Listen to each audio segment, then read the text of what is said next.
சமோசா சமோசா சமோசா வாங்குங்க, சூடான சமோசா, சுவையான சமோசா.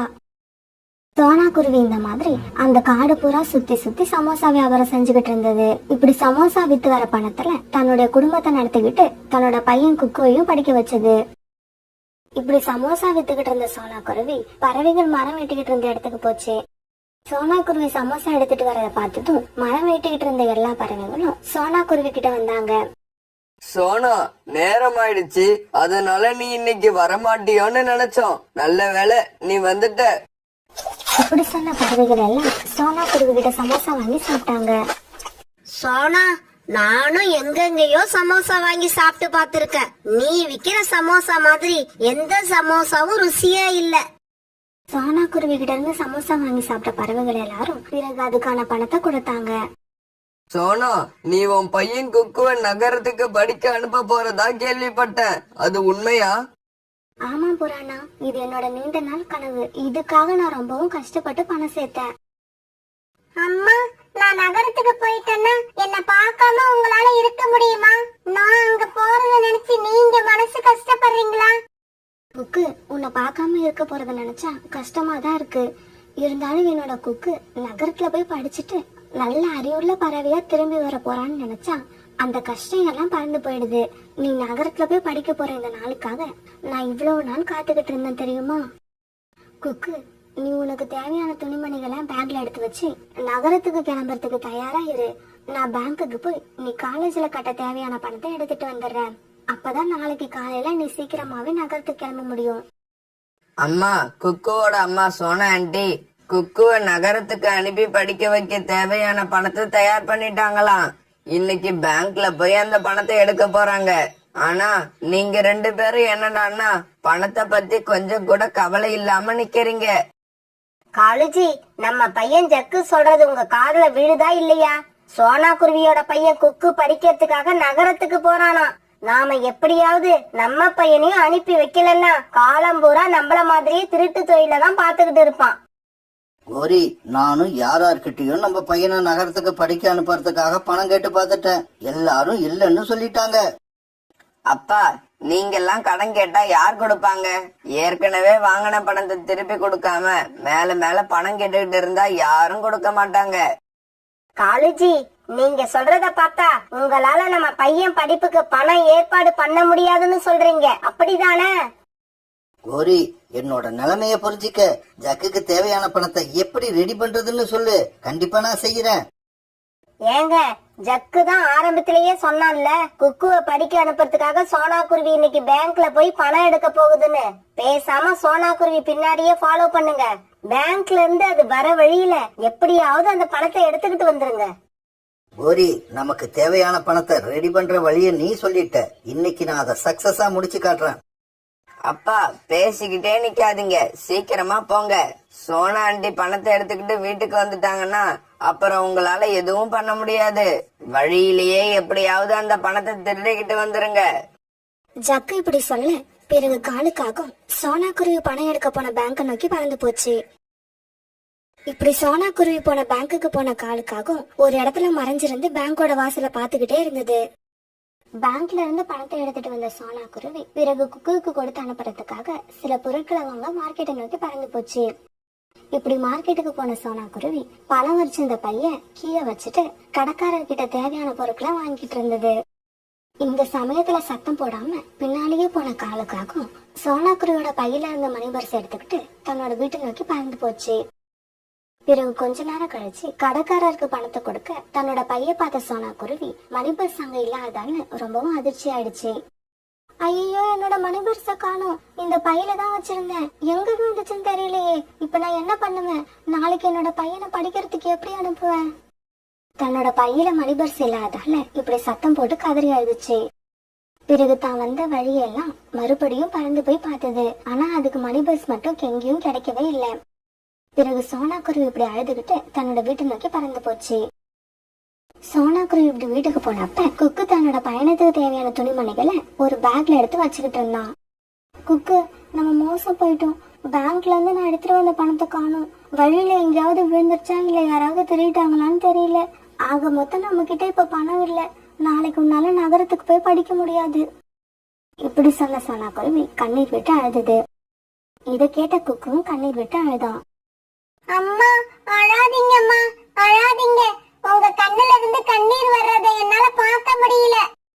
குக்கு, இருந்த பணமும் திருட்டு போன நிலைமையில இதுக்கப்புறம் நான் உன்னை எப்படி படிக்க அனுப்புவேன்? அம்மா எதை நினைச்சும் கவலைப்படாதீங்க, என்னால படிக்க முடியாது அவ்வளவுதானே. பரவாயில்ல, நான் நகரத்துக்கு போய் படிச்சா என்னோட படிப்பு முடிக்க 3 வருஷம் ஆகும். அதே 3 வருஷத்துல நான் ஏதாவது வேலை செஞ்சு நம்ம குடும்பத்தை முன்னேற்றி காட்டுறேன். எதுக்கும் நீங்க கவலைப்படாதீங்கம்மா. பிறகு சோனாக்குருவியும் குக்கும் பணம் காணாம போனதை பத்தியே ரொம்ப நேரம் பேசிக்கிட்டே இருந்தாங்க. பிறகு ராத்திரி ஆனதால அப்படியே படுத்து தூங்கினாங்க. மறுநாள் பொழுது விடிஞ்சிச்சு. சோனாக்குருவியும் குக்கும் பணம் காணாம போன சோகத்துல தங்களோட வீட்டு வாசல்ல மௌனமா உட்கார்ந்து இருந்தாங்க. அந்த சமயம் கோரிக்காக அங்க வந்தது. என்ன சோனா, இன்னைக்கு என் பையன் ஜக்கு படிக்கிறதுக்காக நகரத்துக்கு போறான். உன் பையன் குக்குவையும் இன்னைக்கு தானே அனுப்பி வைக்கிற? இல்ல கோரி அக்கா, என்னோட பையன் படிக்கிறதுக்காக நகரத்துக்கு போகல. அதுக்காக நான் பேங்க்ல சேர்த்து வச்சிருந்த பணத்தை எடுத்துட்டு வர வழியில அது எப்படியோ காணாம போயிடுச்சு. அடடா, இவ்வளவு கஷ்டப்பட்டு சேர்த்த பணத்தை எடுத்துக்கிட்டு வரும்போது நீ கொஞ்சம் ஜாக்கிரதையா இருந்திருக்க வேண்டாமா? நாங்களே ஜக்குவோட படிப்புக்காக பணத்துக்கு என்ன பண்றதுன்னு தெரியாம தவிச்சுக்கிட்டு இருந்தோம். நல்ல வேலையா அந்த சமயத்துல காலேஜியோட மாமா கொஞ்சம் பணம் கொடுத்து உதவுனாரு. இப்படி சொன்ன கோரிக்காகவும் பிறகு அங்க இருந்து பறந்து போச்சு. அம்மா அப்பா, நீங்க 2 பேரும் கவலைப்படாதீங்க. நான் நல்லா படிச்சு பெரிய வேலைக்கு போய் உங்க 2 பேரையும் உட்கார வச்சு சாப்பாடு போடுவேன். ஜக்கு, இப்படி எங்க கிட்ட சொல்லிட்டு நகரத்துக்கு போய் அப்புறம் எங்களை மறந்துடாதடா. அம்மா, உங்களையும் அப்பாவையும் எப்படிம்மா மறக்க முடியும்? என்னோட படிப்புக்காக அப்பா எவ்வளவு கஷ்டப்பட்டு இந்த பணத்தை திருடிக்கிட்டு வந்தாங்கன்னு எனக்கு தெரியும். அதை என்னால மறக்கவே முடியாது. ஜக்கு, நேரமாச்சு, நீ சீக்கிரம் கிளம்பு. அப்புறம் ஒரு விஷயம், நகரத்துக்கு போற பறவைகள் எல்லாம் கெட்ட பழக்கங்களை கத்துக்கிட்டு வராங்க. ஆனா நீ எப்படி இருக்க மாட்டேன்னு நினைக்கிறேன். பிறகு ஆட்டோவில் அங்க இருந்து கிளம்பின ஜக்கு பஸ் ஏறி நகரத்துக்கு போக ஆரம்பிச்சான். அம்மா, இனிமே நீங்க சமோசாவை தூக்கிக்கிட்டு இந்த காடு பூரா சுத்தி வர வேண்டாம். குக்கு, அம்மா சமோசா வியாபாரத்துக்கு போகலன்னா நம்ம குடும்பத்தை எப்படி நடத்துறது? இதை விட்டு அம்மாவுக்கு வேற தொழில் தெரியாது. அம்மா, இதுக்கப்புறம் நான் சும்மா இருக்க விரும்பல. நம்ம காட்டுல உள்ள அருவி கடையில நாம ஒரு கடை போடுவோம். அந்த கடையில நீங்க சமோசா வியாபாரம் பாருங்க, நான் டீ வியாபாரம் பண்றேன். குக்கு, உன்னை எப்படி எப்படியோ படிக்க வைக்கணும்னு நினைச்சேனே, ஆனா கடைசியில உன்னோட நிலைமை இப்படி ஆயிடுச்சு. அம்மா, இப்ப பணம் இருந்தாதான் படிக்கலாங்கிற நிலைமை உண்டாயிடுச்சு. நம்ம கிட்ட பணம் இல்லையே, அதனால படிக்க முடியலையேன்னு நினைச்சு வருத்தப்படுறதை விட ஏதாவது தொழில் செஞ்சு பணத்தை சம்பாதிக்க நினைக்கிறது தான் புத்திசாலித்தனம்னு எனக்கு தோணுது. பிறகு சோனாக்குருவியும் குக்குவும் சேர்ந்து அருவிக்கரையில சின்னதா ஒரு கடை ஆரம்பிச்சாங்க. அந்த கடையில சோனா சமோசா வியாபாரம் பண்ண, குக்கு டீ தயார் பண்ணி விற்க ஆரம்பிச்சான். இப்படியே சில நாட்கள் நகர்ந்துச்சு. ஒரு நாள் அந்த கடைக்கு கோரிக்காக வந்தது. என்ன சோனா, பையனை படிக்க வைக்க நகரத்துக்கு அனுப்புவேன்னு சொல்லிட்டு இருந்த, இப்ப என்னடானா உன் பையன் டீ வித்துக்கிட்டு இருக்கான்? கோரி இப்படி கேட்ட உடனே சோனாக்குருவியோட கண்கள் கலங்கிடுச்சு. கோரி அக்கா, என் பையன் டீ விக்கிறத பார்த்தா எனக்கு கஷ்டமா தான் இருக்கு. என்ன பண்றது? நாங்க கொடுத்து வச்சது அவ்வளவுதான். சோனா, நீ எல்லாம் முதல்ல உன் பையனை படிக்க வைக்க நினைக்கிறதே தப்பு. அதெல்லாம் பணம் உள்ளவங்க பண்ணக்கூடிய காரியம். நீ அதுக்கு ஆசைப்படலாமா? கோரி ஆண்டி, இதுக்கு மேல இங்க நின்னு இந்த மாதிரி ஏதாவது பேசி எங்க அம்மாவை அழ வச்சுக்கிட்டு இருந்தீங்கன்னா சுட சுட இருக்கிற டீய பிடிச்சு உங்க முகத்துல ஊத்திடுவேன். போங்க இங்க இருந்து. என்ன குக்குவுக்கு இவ்வளவு கோபம் வருது? ரொம்ப கோபத்துல இருக்கான் போல இருக்கு. சொன்ன மாதிரி சூடான டீய முகத்துல ஊத்தனாலும் ஊத்திடுவான். நாம சீக்கிரம் இங்க இருந்து கிளம்பிடுவோம். இப்படி நினைச்ச கோரி உடனே அங்க இருந்து பறந்து போயிடுச்சு. அம்மா, பாத்தீங்களா? நீங்க தனியா சமோசா மட்டும் வித்துக்கிட்டு இருக்கிறப்ப ஒரு நாளைக்கு 100 இல்லன்னா 150 ரூபாய் தான் நமக்கு லாபம் வரும். இப்ப கடை போட்டு டீயும் சேர்த்து வியாபாரம் பண்ண ஆரம்பிச்ச உடனே ஒரு நாளைக்கு 500 ரூபாய்க்கு மேல லாபம் வருது. ஆமா குக்கு, நீ சொல்றது உண்மைதான். இதே மாதிரி நம்ம இன்னும் கொஞ்சம் கஷ்டப்பட்டா நீ படிச்சு வேலைக்கு போய் சம்பாதிக்கிற பணத்தை நாம இந்த தொழிலே சம்பாதிக்கலாம்னு நினைக்கிறேன். செக்கு, நான் சொன்னது ஞாபகம் இருக்கா? அடுத்த வாரம் நம்ம சிட்டில பெரிய எக்ஸிபிஷன் போட போறாங்க. அதுக்கு நாம 2 பேரும் போக நிறைய பணம் செலவாகும். நீ எப்படியாவது பணத்தை இப்பவே ரெடி பண்ணி வச்சுக்க. பிங்கி, என்கிட்ட அந்த அளவுக்கு பணம் கிடையாது. இருந்த பணம் எல்லாம் செலவாயிடுச்சு. ஜக்கு, இதுக்கு ஏன் நீ கவலைப்படுற? உங்க அம்மாவுக்கு ஒரு முக்கியமான புத்தகம் வாங்கணும், அதுக்கு பணம் தேவைப்படுதுன்னு லெட்டர் எழுது. பிங்கி, நீ சொல்ற மாதிரி லெட்டர் எழுதலாம். இருந்தாலும் எங்க அம்மா அப்பா கிட்ட பணம் இருக்காது. ஏன்னா அவங்களோட நிலைமை எனக்கு நல்லா தெரியும். ஜக்கு, படிக்கிற பையன் பணம் கேட்டா எந்த அப்பா அம்மாவும் இல்லன்னு சொல்ல மாட்டாங்க. எப்படியாவது ரெடி பண்ணி கொடுத்துருவாங்க. நான் சொன்ன மாதிரி நீ லெட்டர் எழுது. பணம் வருதா இல்லையான்னு அப்புறம் பாரு. அம்மா, நான் படிக்கிறதுக்காக முக்கியமான புத்தகம் ஒண்ணு வாங்க வேண்டி இருக்கு. அதோட விலை 2000 ரூபாய். எப்படியாவது எனக்கு அந்த பணத்தை சீக்கிரமா அனுப்பி விடுங்க. லெட்டர் படிச்ச கோவிக்காகவும் தன்னோட கணவர் அவசரமா எழுப்ப ஆரம்பிச்சது. என்னங்க காலேஜ், சீக்கிரமா எந்திரிங்க.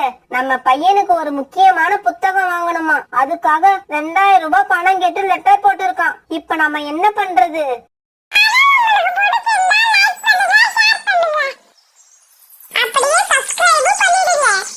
சரி, இப்படி திடீர்னு 2000 ரூபாய் கேட்டா என்னால மட்டும் என்ன பண்ண முடியும்? என்ன காலேஜ், நீங்களே இப்படி சொன்னா என்ன அர்த்தம்? ஏதாவது யோசனை பண்ணுங்க. எப்படியாவது என் பையனுக்கு 2000 ரூபாய் பணம் அனுப்பி விடுங்க. கோரி, என்ன பண்றதுன்னு எனக்கும் புரியல. சரி இரு, யாருக்கிட்டயாவது போய் கடன் கேட்டு பாக்குறேன். இப்படி சொன்ன காலுக்காகவும் பிறகு ஜக்குவுக்கு பணம் ரெடி பண்றதுக்காக வீட்டை விட்டு பறந்து போச்சு. இப்படி போன காலுக்காகவும் முதல்ல சோனா குருவி கடையில போய் உட்கார்ந்தது. சோனா, என்னோட பையன் ஜக்கு ஏதோ ஒரு முக்கியமான புத்தகம் வாங்க 2000 ரூபாய் பணம் கேட்டிருக்கான். ஆனா இப்ப என்கிட்ட சுத்தமா பணம் இல்ல. உங்ககிட்ட இருந்தா கொடு. என் பையன் படிச்சு முடிச்சு வேலைக்கு சேர்ந்த உடனே அந்த பணத்தை எப்படியாவது திருப்பி கொடுத்துடுறேன். காலண்ணா, என்கிட்ட பணம் இருந்தா நான் 2000 ரூபாய் நானே கொடுத்திருப்பேன். ஆனா என்கிட்ட இப்ப 1000 ரூபாய் தான் இருக்கு. என் பையனுக்கு தான் படிக்க கொடுத்து வைக்கல. ஜக்குவியாவது நல்லபடியா படிக்க சொல்லுங்க. இந்தாங்க, இத வச்சுக்கோங்க. இப்படி சொன்ன சோனா குருவி தான் கிட்ட இருந்த 1000 ரூபாய் பணத்தை காலுக்காகத்துக்கிட்ட கொடுத்தது. பிறகு காலுக்காகவும் தெரிஞ்சவங்க எல்லார்கிட்டயும் போய் பணம் கேட்டு பார்த்தது. காலுக்காக ஜக்குவோட படிப்புன்னு சொன்ன உடனே எல்லா பறவைங்களும் கையில கிடைச்ச பணத்தை கொடுத்தாங்க. ஒரு வழியா காலுக்காகத்துக்கு 2000 ரூபாய் பணம் கிடைச்சிருச்சு. உடனே அந்த பணத்தை எடுத்துக்கிட்டு போஸ்ட் ஆபீஸ் போன காலுக்காகவும் தன்னோட மகன் ஜக்குவுக்கு அந்த பணத்தை அனுப்பி வச்சது. பிங்கி, நீ சொன்னது உண்மைதான். உன்னோட ஐடியா ஒர்க் அவுட் ஆயிடுச்சு. என்ன ஜக்கு சொல்றீங்க? நான் என்ன ஐடியா கொடுத்தேன்? பிங்கி, நீ சொன்ன மாதிரி எனக்கு புத்தகம் வாங்கணும்னு எங்க அம்மாவுக்கு ஒரு லெட்டர் எழுதியிருந்தேன். அது உண்மைன்னு நம்பி எங்க அம்மா எனக்கு 2000 ரூபாய் பணமும் அனுப்பி வச்சுட்டாங்க. அதை கேட்ட பிங்கி ரொம்ப சந்தோஷப்பட்டது. பிறகு அந்த பணத்தை எடுத்துக்கிட்டு ஜக்குவும் பிங்கியும் அந்த நகரத்தையே சுத்தி வந்தாங்க. நினைச்சதை சாப்பிட்டு பார்த்தாங்க. அந்த பணத்தை தங்களுடைய மனம் போனபடி செலவு பண்ணாங்க. பிறகு ஒரு மரத்தடியில வந்து உட்கார்ந்த பிங்கியும் ஜக்குவும் ரொம்ப நேரம் பேசிக்கிட்டு இருந்தாங்க. இவங்க இப்படி பேசிக்கிட்டு இருக்கத பார்த்த பிங்கியோட அப்பா அந்த இடத்துக்கு வந்தாரு. பிங்கி, என்ன இந்த இடத்துல உக்காந்துருக்க? இந்த பையன் யாரு? அப்பா, நான் அடிக்கடி ஜக்குன்னு ஒருத்தரை பத்தி சொல்லுவல்ல, அது இவர்தான். நான் இவரை தான் கல்யாணம் பண்ணிக்க ஆசைப்படுறேன். அப்படியா? நீ சொன்னதை வச்சு ஜக்குங்கிற பையன் பெரிய பணக்காரனா இருப்பான்னு நினைச்சேன். ஆனா இந்த பையனை பார்த்தா அப்படி தெரியல. சார், நான் நல்லா படிக்கிறேன். எனக்கு எப்படியும் நல்ல வேலை கிடைக்கும். அதனால கூடிய சீக்கிரமே நான் பெரிய பணக்காரன் ஆயிடுவேன். உங்க பொண்ணை கண் கலங்காம வச்சு காப்பாத்துவேன். தம்பி, நீ படிக்கிறது, வேலை தேடுறது இதெல்லாம் அடுத்த விஷயம். இந்த நகரத்துல உனக்குன்னு ஒரு சின்ன வீடு இருந்தா போதும். நீ வேலை பார்த்து என் பொண்ணை காப்பாத்துவன்னு எனக்கு உன் மேல நம்பிக்கை வந்துரும். அப்பா, எங்களுக்கு இப்பவே கல்யாணம் பண்ணி வச்சிருங்க. இன்னும் 6 மாசத்துக்குள்ள சின்னதா ஒரு வீட்டை அவர் கண்டிப்பா வாங்குவாரு. அவர்கிட்ட அந்த திறமை இருக்கு. Okay Pinki, okay. உனக்கு ஜக்கு மேல இத சாதிச்சு காட்டுவான்னு நம்பிக்கை இருந்தா எனக்கும் நம்பிக்கை வந்த மாதிரிதான். சரி சரி, நான் நாளைக்கே கல்யாணத்துக்கு ஏற்பாடு பண்றேன். இப்படி சொன்ன பிங்கியோட அப்பா உடனே கல்யாணத்துக்கு ஏற்பாடு பண்ணாரு. கொஞ்ச நாள்லயே ஜக்குவுக்கும் பிங்கிக்கும் 2 ஜோரா கல்யாணம் நடந்தது. கோரி, என்ன ஜக்கு கிட்ட இருந்து கொஞ்ச நாளா கடிதமே வரல? அவனா கடிதம் எழுதாட்டி கூட பரவாயில்லங்க. நான் போட்ட 2 கடிதத்துக்கே அவன் பதில் போடல. இப்படியே சில மாசங்கள் நடந்துச்சு. பிங்கி, என்ன உன்னோட ஜக்கு 6 மாசத்துக்குள்ள ஒரு வீடு வாங்கணும்னு சொல்லி இருந்தனே, மறந்து போயிடுச்சா உனக்கு?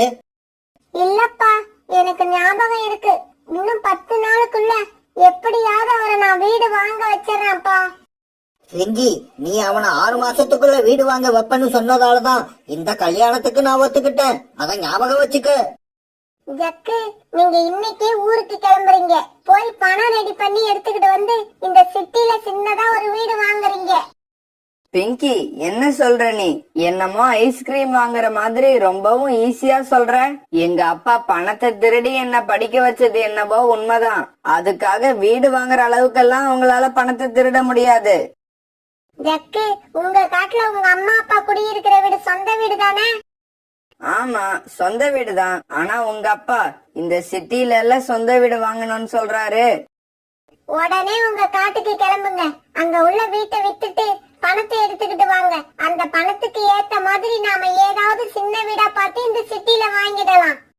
என்னது, வீட்டை விக்கிறதா? அப்புறம் எங்க அம்மா அப்பா என்ன பண்ணுவாங்க? என்ன ஜக்கு இப்படி கேக்குறீங்க?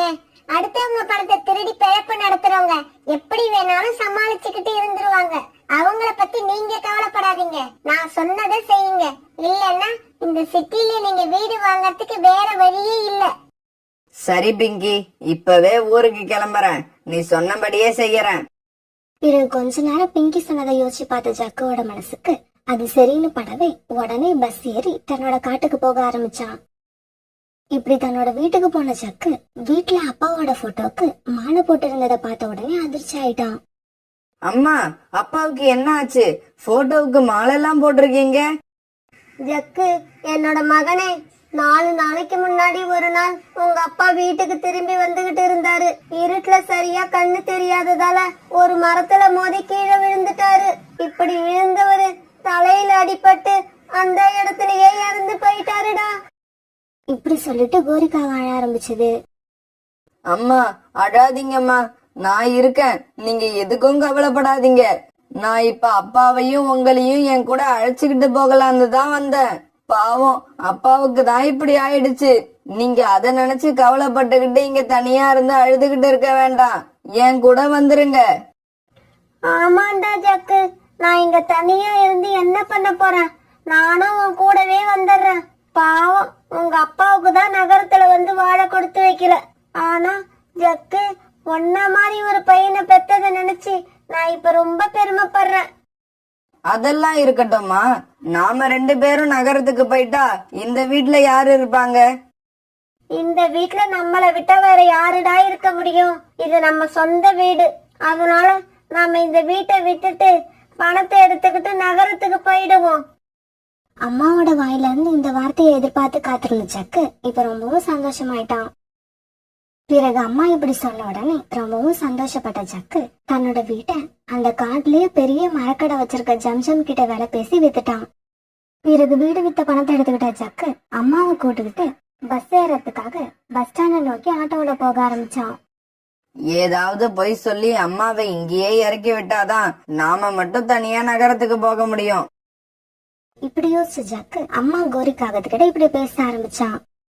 அம்மா, நாம 2 பேருக்கும் ரிசர்வ் பண்ணிருந்த பஸ் டிக்கெட்டை வீட்லயே வச்சுட்டு வந்துட்டேன். நீங்க இந்த மரத்துல உக்காந்துருங்க, நான் போய் உடனே எடுத்துக்கிட்டு வரேன். இப்படி சொன்ன ஜக்கு கோரிக்காகத்தை அங்கிருந்து மரத்து மேல உட்கார வச்சான். பிறகு ஆட்டோ அங்கிருந்து நகர்ந்து போச்சு. சார், நேரா பஸ் ஸ்டாண்டுக்கு போங்க. தம்பி, வழியில உங்க அம்மாவை இறக்கி விட்டுட்டு வந்துட்டீங்களே, அவங்கள கூப்பிட வேண்டாமா? சார், நான் சொன்னதை செய்யுங்க. அதிகமா எதுவும் பேச வேண்டாம். பிறகு பஸ் ஸ்டாண்டுக்கு போன ஜக்கு நகரத்துக்கு போற பஸ்ல ஏறினான். பஸ்ஸும் கிளம்பி நகரத்துக்கு போக ஆரம்பிச்சது. ஜக்குவ பஸ் ஸ்டாண்ட்ல இறக்கி விட்ட அந்த பறவை தான் வீட்டுக்கு போற வழியில சோனாவோட கடைக்கு போச்சு. சோனோ, கோரிக்காகத்தோட பையன் ஜக்கு தன்னோட அம்மாவை யாருமே இல்லாத ஒரு இடத்துல இறக்கி விட்டுட்டு நகரத்துக்கு கிளம்பி போயிட்டான். பாவம் கோரிக்காகம் தான் பையன் வருவான்னு நினைச்சு அந்த மரத்து மேலேயே உக்காந்துருக்கு. உனக்கு கோரிய தெரியும் தானே? அந்த பக்கம் போனீங்கன்னா கோரிக்காகத்தோட பையன் கோரிக்காகத்தை ஏமாத்திட்டு நகரத்துக்கு போன விஷயத்த சொல்லிடு. நான் கொஞ்சம் அவசர வேலையா பக்கத்து காட்டுக்கு போறேன், அதனாலதான் உன்கிட்ட சொல்ல சொல்றேன். இப்படி சொன்ன ஆட்டோக்காரர் பிறகு தன்னுடைய ஆட்டோவை எடுத்துக்கிட்டு பக்கத்து கடை நோக்கி போயிட்டாரு. இந்த விஷயத்தை கேள்விப்பட்ட சோனா குருவி உடனே கோரிக்காகத்தை பார்க்க கிளம்பி போச்சு. கோரி அக்கா, நீங்க கிளம்பி என் கூட வாங்க, என் வீட்டுக்கு போகலாம். இல்ல சோனா, என்னோட பையன் ஜக்கு பஸ் டிக்கெட் எடுக்கிறதுக்காக வீட்டுக்கு போயிருக்கான். அவன் வந்த உடனே நான் அவன் கூட நகரத்துக்கு போறேன். இதுக்கப்புறம் நான் இந்த காட்டுக்கு வர மாட்டேன். அதனாலதான் வீட்டையும் வித்துட்டு பணத்தை எடுத்துக்கிட்டு கிளம்புறோம். கோரி அக்கா, உங்க பையன் ஜக்கு உங்களை ஏமாத்திட்டு வீட்டை வித்த பணத்தை எடுத்துக்கிட்டு நகரத்துக்கு போயிட்டான். இனி அவன் திரும்பி வரமாட்டான். எப்படி சொன்ன சோனா குருவி பிறகு ஆட்டோக்கார் சொன்னது எல்லாத்தையும் சொல்லுச்சு. அட பாவி ஜக்கு, அம்மாவை இப்படி ஏமாத்திட்டு போறியே, நீ நல்லா இருப்பியா? உன்னை என்னெல்லாம் கனவு கண்டு படிக்க அனுப்புன, கடைசியா இப்படி பண்ணிட்டியடா பாவி. இப்படி சொன்ன கோரிக்காவும் கண்ணீர் விட்டு அழுதுது. கோரி அக்கா, காலன்னு இறந்து போயிட்டாங்க. ஜக்கும் உங்களை ஏமாத்திட்டு நகரத்துக்கு போயிட்டான். இதுக்கப்புறம் நீங்க தனியா இருந்து என்ன பண்ணுவீங்க? பேசாம என் கூட வாங்க, நாங்க என்ன சாப்பிடுறோமோ அதை உங்களுக்கும் தரோம். சோனா குருவி சொன்னதை கேட்ட கோரிக்காகும் இப்பதான் ரொம்பவும் அழுதுது. சோனா, நீ காட்டுற அன்புக்கெல்லாம் நான் அருகதையே இல்லாதவ. குக்குவை படிக்க வைக்கிறதுக்காக நீ பேங்க்ல இருந்து பணத்தை எடுத்துக்கிட்டு வர்றப்ப அந்த பணத்தை காலேஜியை விட்டு திருட சொன்னது நான் தான். நான் செஞ்ச பாவத்துக்கெல்லாம் எனக்கு சரியான தண்டனை கிடைச்சிடுச்சு. இப்படி சொன்ன கோரிக்காகும் பிறகு நடந்த எல்லா விஷயத்தையும் சோனா குருவி கிட்ட சொல்லுச்சு. கோரிக்காக சொன்ன விஷயத்தையெல்லாம் கேட்ட சோனா குருவி ரொம்பவும் அதிர்ச்சி ஆயிடுச்சு. அதுக்கு கோபமா வந்தது. இருந்தாலும் சோனா குருவி கொஞ்ச நேரத்துல தன்னை சுதாரிச்சுக்கிட்டு இப்படி பேச ஆரம்பிச்சது.